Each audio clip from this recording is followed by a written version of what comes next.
Well, hello, everyone. This is Melissa with the Fully Mindful. And this is where we explore the depth and breadth of mindfulness in every facet of our lives and how we find our purpose or purposes in life. Today, we have the honor of hosting Dr. Emily Levy. She's an educational expert, author, and advocate for students with special educational needs or different educational needs. She is also the founder and director of EBL Coaching, a specialized tutoring program offering individualized, research based instruction using multisensory techniques. She's also authored several workbooks, including Strategies for Success and the Flags and Stars series, which are used in schools nationwide. With a master's degree in special education and a doctorate in education, she has dedicated her career to advancing educational strategies and support for students with learning differences. And I'm happy to delve into her journey, her challenges, her aspirations in the field of education. So, welcome, Dr. Levy. Thank you so much for having me. It's a pleasure to be here, and thank you for that wonderful introduction. Oh, it's an absolute pleasure. I love having different folks on this podcast, and this subject is near and dear to my heart. As folks know who listen to the podcast, I have ADHD and thus have experience of being a neurodivergent person in the world. However, when I was growing up, ADHD wasn't so well understood, and we've come a long way, and there's a lot more that we have to learn about it in the field of education, as well as just out there in the world, along with other neurodivergent conditions. So I'm excited to have you here. So if you could share maybe a little bit about your journey and what inspired you to pursue this career. Absolutely, I'd be happy to. Well, to date back, I actually grew up in the field of special education. My mother was the founder of a school for students with learning disabilities down in South Florida, which is where I grew up. So I spent so much of my childhood working at her school, observing kids and teachers and being trained in various methods for helping students who have different types of learning challenges. Of course, I decided initially that I wanted to carve my own path and not be in sort of the shadow of my mother, so to speak. So I Yeah. went to Brown University, and then I actually pursued finance for a few years of all fields, which is totally Oh, different than education. yeah. Quickly realized it wasn't for me, even though I did learn many valuable skills from those few years within finance. But I quickly pivoted back. I recalled how gratifying, how rewarding it was to help special education students and to see what a life changing experience it could be for them to receive the right support. So that was when I started actually tutoring on my own students who had various types of learning and attentional challenges. And then eventually, very slowly and organically, I began to grow what is now EBL Coaching, where I brought in different experts on board to provide the tutoring in all skill areas reading, writing, math, study skills, executive functioning skills to all different types of special education students. And of course, along the way, I also, as you mentioned, received my master's degree in special education as well as my doctorate degree in education. An incredible amount of experience you have there, and as well as having folks on your team to fill in any gaps. I'm not sure that you have any there, but if there are any, they can fill them in. And so, I mean, was there like it sounds like you wanted, special education has been in your blood for a while, but was there anything in particular that I guess rung that bell for you? Like you said, this is really it. This is where I really see my purpose here and where I see I can be the most helpful. Sure. I think for me, it was actually being in a field that was totally not for me Mm, that mm, made me realize that I had so much passion in this other field in working with children in the field of special education and helping people versus the world of finance, which is great for some people. They're passionate sure. about it. But I think it was having that experience of realizing that just wasn't for me that made me pivot back to what I knew I felt so passionate about and was personally so rewarding for me. Sometimes we need to go out there and find the things that aren't working for us, even if they work really well for other people, to realize what it is that we're really actually pretty passionate about. And sometimes we just need to journey away from home to realize where home is. Absolutely. And I really believe every part of people's journeys has a purpose. Even though I don't do finance anymore, it served such an important purpose in my life. So I think you also did, if I remember correctly, a research study on alternatives for teaching reading comprehension. Is that right? I did. That was actually back when I was in high school. That was really Um, the beginning of my passionate about research and about learning about effective methods for helping children.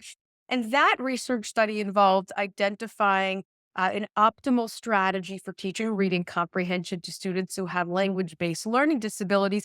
And that involved visualization. So Mm. it involved teaching students how to create visual images of information that they read or that they hear in order to help them better process that information and to improve their reading comprehension skills. Yes, I think I may have just done that right before we hopped on our recording. I was going over how to pronounce your name, your last name, Dr. Levy, and I had to put a leaf in my head to remember that. So these things, even really simple tricks like that, can be really helpful. And I'm sure what you did was far more sophisticated than that. But it can just little things can be so helpful and integral into for people to learn better, whether and finding out what it is that they if they have a language or reading comprehension difficulties, or if it's numbers or something else, right? Exactly. And some people are able to kind of figure out those tips and tricks on their own. And others really benefit from being taught those strategies and tips Mhm. to help them improve their skills. And there's so much out there now that really didn't exist before. So being taught those strategies can really change someone's lives for the better. Right, absolutely. I know for me growing up as somebody with ADHD, and it just was really poorly understood in the 70s and the early 80s when I was in school. And I think what happened was I learned some tips and tricks on my own, but I also just learned to, and this we can talk a little bit more about, is mask my deficiencies, right? So I could rely on my strengths. I found out what those were, rely really heavily on them, and just mask any deficiency and mask who I really was. And I'm sure you've seen that in all sorts of different types of learning differences. Absolutely. And what I actually encourage children really and adults to do is identify those strengths and play up those strengths. If someone who has dyslexia really struggles with reading, but they're an amazing artist, they should take art Mhm. classes. They should play up that strength because that'll make them feel good and feel confident.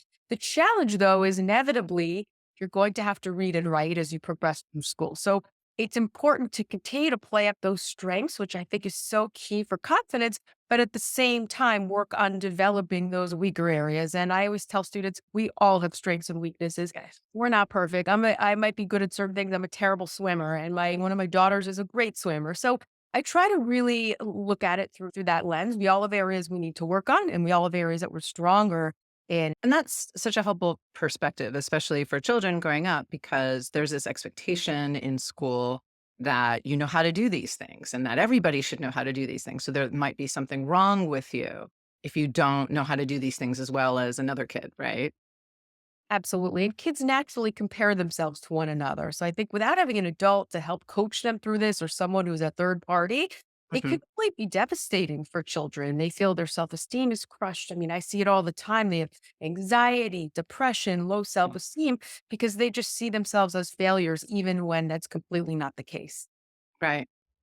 Yeah. And I wonder what are some of the common misconceptions about kids who have learning differences, whether that's from parents or teachers or other kids? Well, I think one of the traditional misconceptions is that they're not smart, that Mhm. they're, Mhm. traditionally kids used to say, that they're dumb, they're not smart. But the reality is it has nothing to do with IQ. Some kids who are adults who have dyslexia, who have dyscalculia, who have ADHD have very high IQ. So it's really not about their intellectual capacity. It's about being taught differently, being taught different strategies that work for their brain.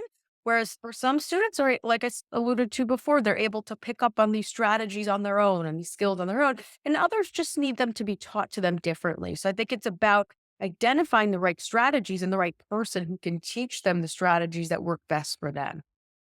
Yeah, I mean, I wonder what part of the world people might be listening to from here today, but in my part of the world on the West Coast, we're just starting the school year, and other parts have been in the school year now for a couple of weeks, and some will start later. But it's kind of helpful to think about for parents or maybe educators who sort of suspect that their child or their student might be having some challenges. What types of things can you do to help support them or help to identify that particular challenge, that it is something that they need extra support for? Sure. Well, the first thing I always say is that once a parent knows who their child's teacher is going to be, I think it's really important to proactively set up a meeting, whether it's in person or on the phone, just to tell their child's teacher about their child, about any challenges they have, about what works for them, what kind of seating might be best. So, just to jumpstart the school year with that knowledge instead of waiting for the teacher to figure it out several months down the road, really jumpstarting with a meeting like that, having an open door to communication, setting up a plan for communicating regularly with the teacher, I think is key. And then, of course, if a child is really struggling at some point, it probably makes sense to have a full evaluation done to see what kind of services a school may be able to offer. But I would say day one, set up that meeting with the teacher and start the school year off that way. So you're talking about even if you don't have a formal diagnosis, you haven't had a formal evaluation for your child yet, but you recognize that there's something, whether it's emotional or there's just some challenge to some aspect of their learning that the teacher would benefit from knowing. So they're not guessing and maybe treating your child differently than is most supportive for them. Exactly. Absolutely. Yeah. And then in terms of getting evaluation, like what if you get to that point? What do people do in terms of an evaluation? Sure, there's two options. So every family is entitled to a free evaluation through their local public school. A parent can request it. Oftentimes, a teacher would recommend it as well, but the parent is entitled to request their own free evaluation. And Mm. then, based on that evaluation, typically either a 504 plan or an IEP is created, which details what their diagnosis is and which services they should be receiving. And then the school has an obligation to provide those services to the student. Right. And IEP is independent educational plan. Am I right? Did I get Yeah, there? got Okay, it. good. Good. Yeah. And I mean, a lot of parents might be nervous about that. Like they don't want their kids. I've heard this from parents. Oh, I don't want my kid to be labeled a certain way. Like I feel like that will somehow harm them through their educational career. What do you have to say to those parents? Well, the reality is that when a child receives the right services that are appropriate for their learning needs, it can be life changing. So, if as a parent you choose not to do evaluate an evaluation simply because of the stigma you think it might create, you're really doing a disservice to your child because there's a pretty good chance that they're just going to struggle throughout school. They'll have poor grades, poor self esteem, anxiety, depression. So if you kind of weigh those two, the risk of maybe having some kind of stigma, which is unlikely this day and age, versus really giving your child the right support, in my mind, it's a no brainer. You want your child to have that support to help them thrive. I guess I was also thinking about some parents who might have children who actually do okay grades wise, but that doesn't mean that they're not struggling. As a parent, if your kid is working harder, a lot harder, and maybe having anxiety or some depression, or it's really challenging for them to do as well as they do. Like, why not give them that support so that they can feel better about what they're doing, so that they enjoy learning to some degree, right? It may not That's be for every subject, but it can be for many, right? definitely without a doubt. And what about when kids get later on in their educational career? So, you move into high school, you no longer have the single teacher, right? You could have anywhere from 6 to 8 different teachers. And how do parents and kids who have learning differences, how do they get that support from each teacher? Sure. Well, that does become a challenge, particularly for students who have ADHD and struggle with organization, planning, time management. Now they actually have to move around and manage their whole life and their whole schedule. So that's actually when these we'll call executive functioning strategies are really helpful. Really working on strategies for time management, for planning out their day, for creating systems and structure really at the very beginning, if not before the school year starts. So that is key, especially when they start to transition through classes. But beyond that, it's really the same approach of setting up a team meeting, either with all teachers together or individually at the beginning of the school year. Explain your child's needs, what works for them, what doesn't, and set up that plan of communication now instead of just one teacher, really with each of the teachers, again, either as a team or individually. Two things there that I wanted to follow up on. The systems and structures, I find, at least as someone who has ADHD, so critical. At least for me, that's where my executive functioning really falls apart, right? So somebody can show me or even set up a system or structure for me. I know I had resisted that, like, oh, I want to be spontaneous, my ADHD. I want to be spontaneous. I want to be creative. And I can still be that and have the system and the structure, right? Well, Resist it. it certainly doesn't take away from a personality or who the person is. It's just a matter of creating some structure in their life, which might be otherwise completely unstructured. And it's hard to thrive if that's the way that you think all the time in an environment that requires a lot of structure. So I think that if for students who are initially resistant, what they find is that as we implement these strategies, they start to see what an amazing difference it can make for them with a lot of effort. Sometimes it's about experiencing those strategies for them to see the difference. Maybe just using it as a sort of experiment. Like, well, what if we try this strategy? What if we try implementing this structure and see how that feels? Yes, Yeah. And I mean, I think that can be really key. We live in a culture, an environment which is heavily structured, right? It's heavily linear. And folks who have different learning styles may not think that way, which is actually the beauty, right, of learning differences is some people are able to see bigger pictures, see connections where other people don't see connections. And yet you still have to live in this predominantly linear, structured environment, right? So it's giving them the tools so that they can function even better, thrive within that very structured system. exactly. Yes. Yeah. The other thing that I wanted to follow up on is independence. And so, again, I'm thinking about kids who, I don't know, fifth, sixth grade on, maybe even younger. But, at some point, kids have to learn how to be a little bit more independent, right? And so, how do you navigate? Okay, I'm going to help you set up this system and these strategies, but eventually you're going to have to probably do that on your own or know how to do that on your own. So, how do you balance that, like, especially as a parent, but also as a teacher, where as kids age, we're letting go a little bit more, a little bit more, a little bit more so that they can become more independent, so that when they do go to college or a trade school, or get a job or whatever it is that they do after they're finished high school, that they know how to navigate the world. Yeah. I'm a big believer in independence. I think it's such a critical life skill, clearly. And I think the key to managing that is obviously everyone's different, but to start with more oversight. So, meaning Mhm. a parent might show their child a strategy, check in with them 3 or 4 times a day to make sure they're implementing the strategy. How are they implementing it? And then maybe after a few weeks, instead of 3 or 4 times a day, it goes down to 2 or 3 times a day. And then eventually maybe once a day. And then the proof is in the pudding. So if the child is implementing them on their own, doing well at school, the parent can take a total back seat. If there comes a time where they start to struggle again, the parent might have to come back in and be a little bit more involved. So it's sometimes it's a little bit of give and take in that respect, but absolutely I'm a big believer in parents really trying to take a step back when their child is ready and encourage them to be independent with the strategies. And that's such a big deal, isn't it? Not just for kids who have learning differences, but just kids and parents in general. We have swung this pendulum in this other direction where, at least when I was growing up in the 70s and the 80s, and we probably had way too much independence, right? We just went out in the world and, we'll see you before, the TV would say, "Are your children home at whatever 9 o'clock or 10 o'clock at night?" And that was when you were supposed to go looking for your children. That was maybe a little bit too much, but we've really swung the other way, right? Where you have a lot of, I don't know if they still call it this, but helicopter parenting, this parenting that's really hands on.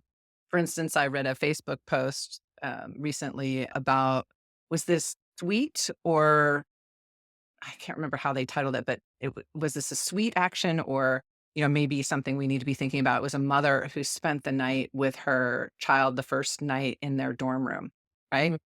So we have this pendulum swinging the other way. So we could all benefit from that sage observation there. It's like, okay, we give a lot of support at first and then slowly ease off, right? We slowly ease off the brake.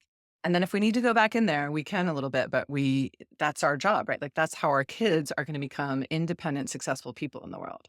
Exactly. And at the end of the day, that's really what we all want. I mean, you hear so many stories of kids that arrive in college and they don't know what to do with themselves. They don't know how to Mhm. do laundry or how to make their bed Right. or how to get to class because their parents did everything for them. So, and then there's again, the mental health issues, get a job, they don't know how to shake someone's hand. There's so many issues that come into play when they don't learn these skills when they're younger. And all of a sudden they're just thrust into the world without them.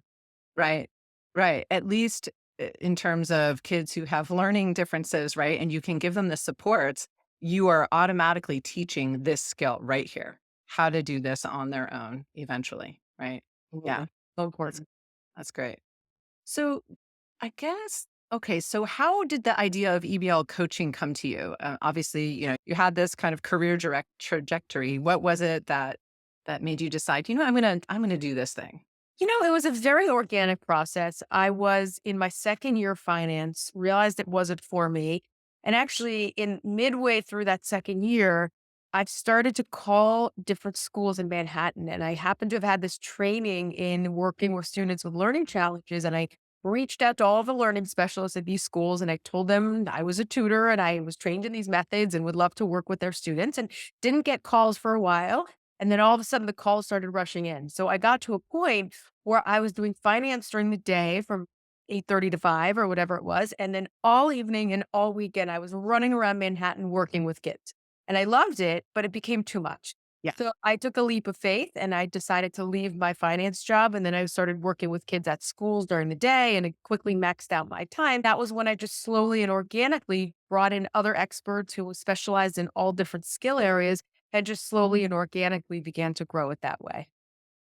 Yeah, that's great, and I love that story because it highlights that it's not something that happens overnight, right?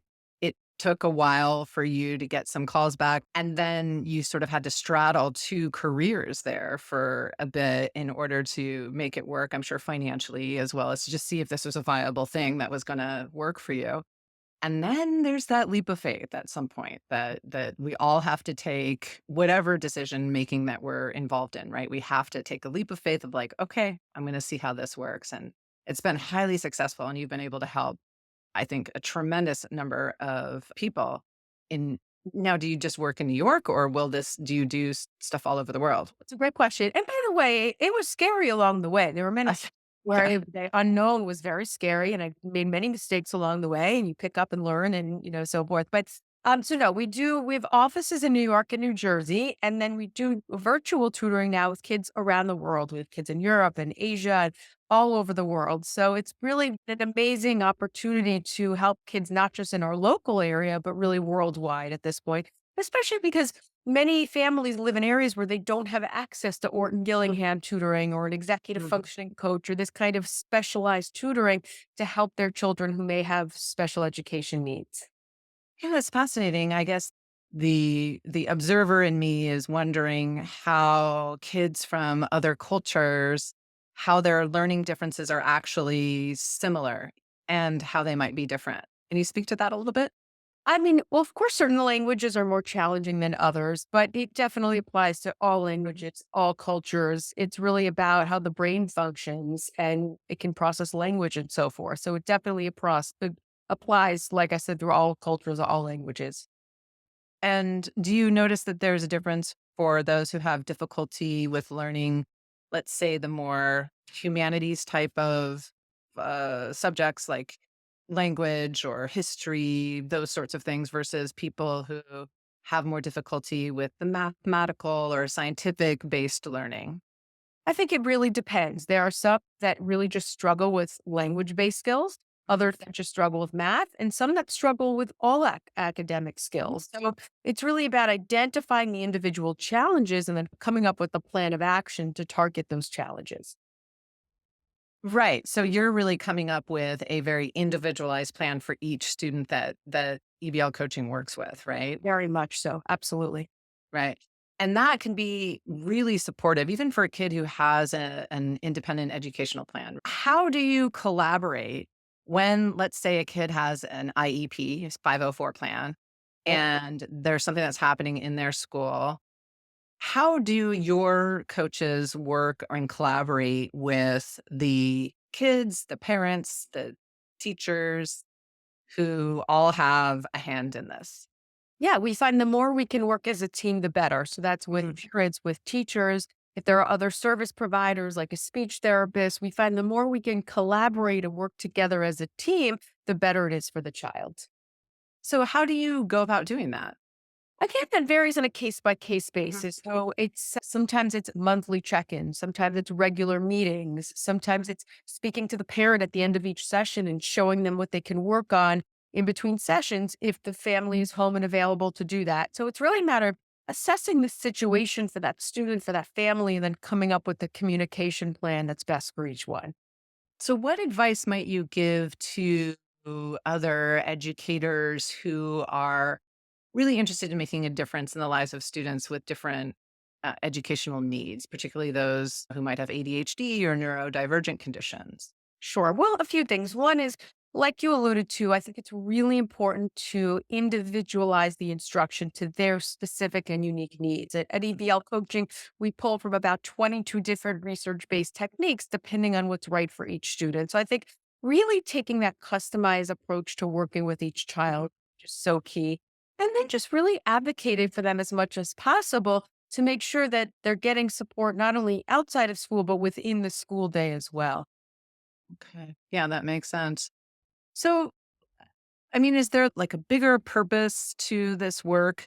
I mean, obviously you're daily helping kids learn and become better at learning and handling school and handling their emotions around that, and you're helping the parents as well.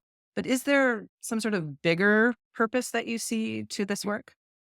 Well, I think, like you said, it's so rewarding. There's so many kids that need this kind of support. I think ultimately, as teachers see how and schools see how much this kind of individualized multisensory instruction can really do for these children in a positive way, my hope is that maybe there will be more professional development for teachers where they can learn these different strategies and how they can help kids within the whole classroom. So not just kids who are pulled out or receive this extra support, but there are so many kids who could benefit from it within the classroom if the teachers were to receive the right practical training along the way.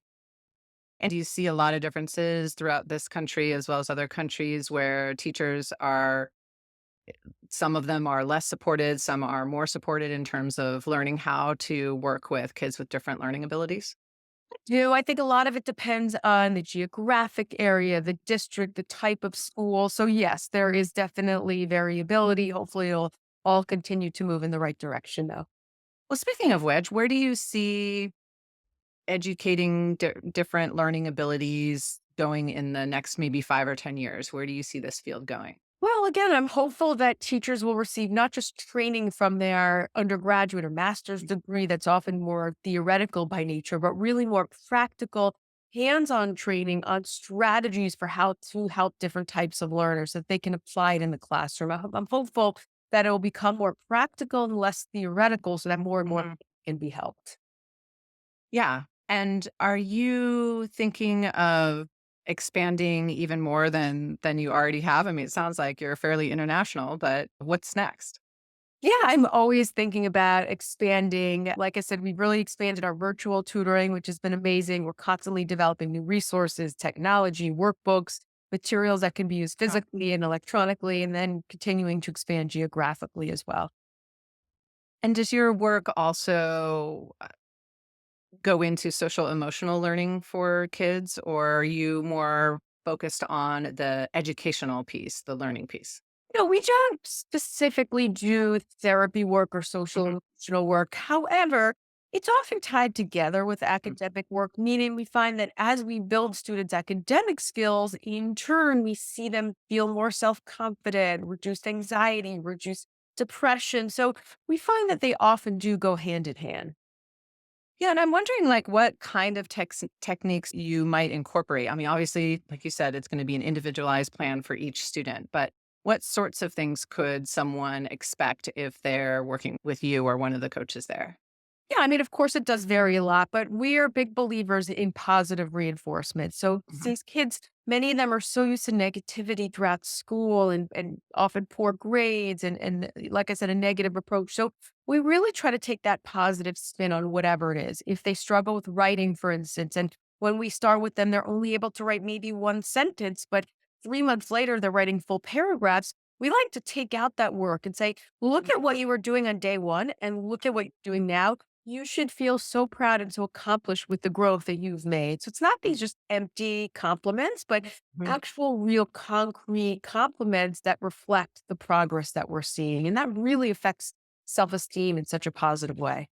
Right. The kids learn how to internalize that as well, right? So you're teaching them how another skill, which is to look back and evaluate and self-evaluate with actual proof.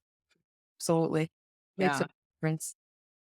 You've mentioned a couple of times multi-sensory techniques. What are those? Sure. So, what that means is rather than, say, listening to a teacher or working out of a workbook, we integrate the visual, auditory, tactile, kinesthetic modalities simultaneously when teaching. So, things like multicolored highlighters when teaching students how to identify different elements of text for reading Mhm. comprehension. When we teach phonics, we use tools like audiovisual flashcards, magnetic tiles, whiteboards, colored sand for forming letters, really integrating these types of tools within the context of a structured approach to learning. Yeah, I like that. I can't help but look back at my own education and wish that I had done that or had that available. I want to applaud those of us with different learning abilities, but it's still helpful to be, as you mentioned, within the structure that we're living in, right? Like go ahead and be creative. Yes, yes, yeah, So it's about that collaboration between the student, the teacher, and whatever supports they might have. yeah, absolutely. Yes, okay.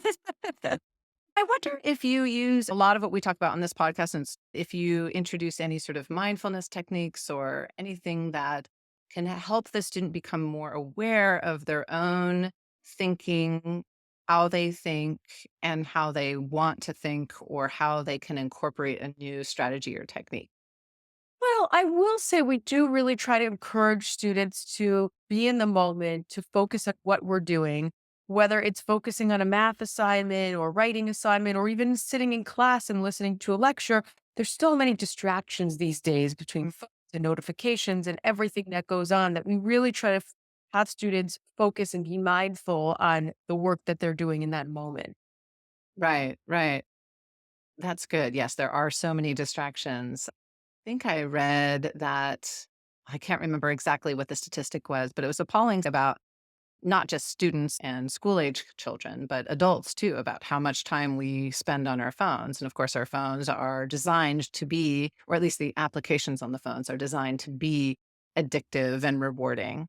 Mhm.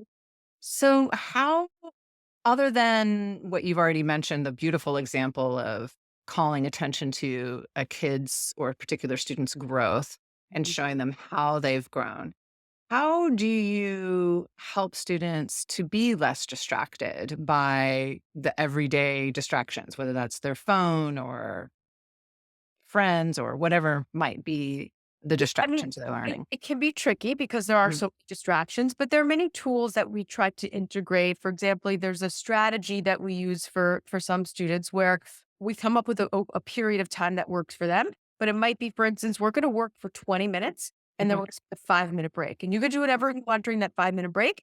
And then we're going to work for 20 minutes again, then 5 minutes. And we might do that cycle 3 or 4 times. And then they get a longer break of, say, Mhm. 20. So they're not completely giving up on their phones and whatever else they need to do. But for those 20 minutes, they're just going to focus on what we're doing until it's time for them to take a break. So it's kind of, again, building structure into that world of distractions when so many other things are going on.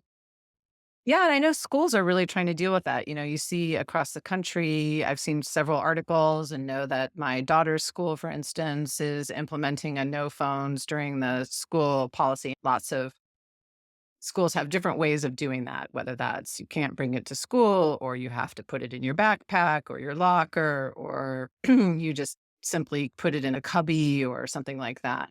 What do you think of that I strategy? it's massively important. I Mhm. think that it's fine if kids need to bring their phone to school and keep it in their locker or in a pouch somewhere because their parents need to make sure they get to school or whatever it is. Same thing with after school. But I don't see any reason why kids need their phones during the school day. It's only a distraction and parents know where their child is. So I think it's a huge disservice allowing kids to have their phones during the school day to use and have access to. I mean, we all managed to get through school without a phone. And it is funny because I went to an event the other night where, it was a ticketed event and they have you put your phones in a locked something. You get to keep your phone, but it's in this locked pouch. I don't have to worry about who's contacting me. I don't have to worry about if I get the right picture or the right video of this event. I can just be present for this event. And that's what I think you're advocating for is let's be present. And if we have to take that in little bits, for instance, when you're coaching or tutoring someone, let's do this for 20 minutes, then do a 5-minute break. And teachers can implement the same sort of strategy, right, with their students. They don't have to just power through the hour or hour and a half that they have with the students. They can do different things to mix it up so that it's not just teacher droning on, like the Charlie Brown parent on the phone, right? Exactly. Exactly. Right. You Yeah. you have to be engaging, you have to work for it.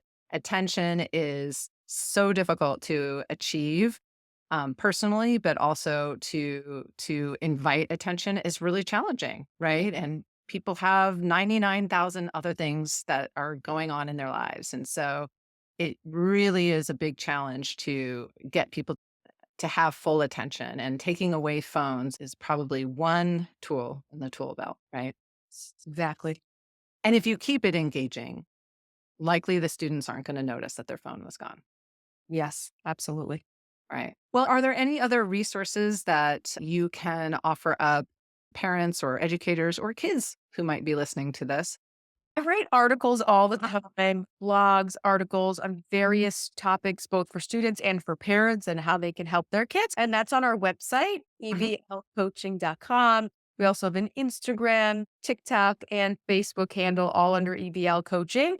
And I really try to provide as much information, as many resources as possible for parents and students to utilize. In fact, they not only can access these free resources, but should they want to connect with EBL coaching to get some assistance and support, they can do that through your website as well. Is that right? Yes, they can. Is there anything that we didn't talk about today that you were hoping to talk about?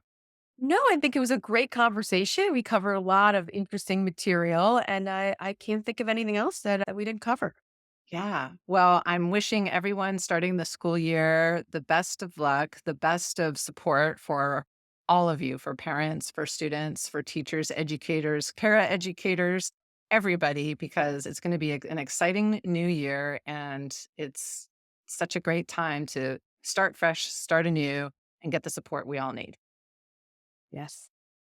Thank you so much for taking the time to talk with us. I know you have a very busy schedule and really appreciate you doing that today. It was my pleasure. I really enjoyed it, and thank you for having me.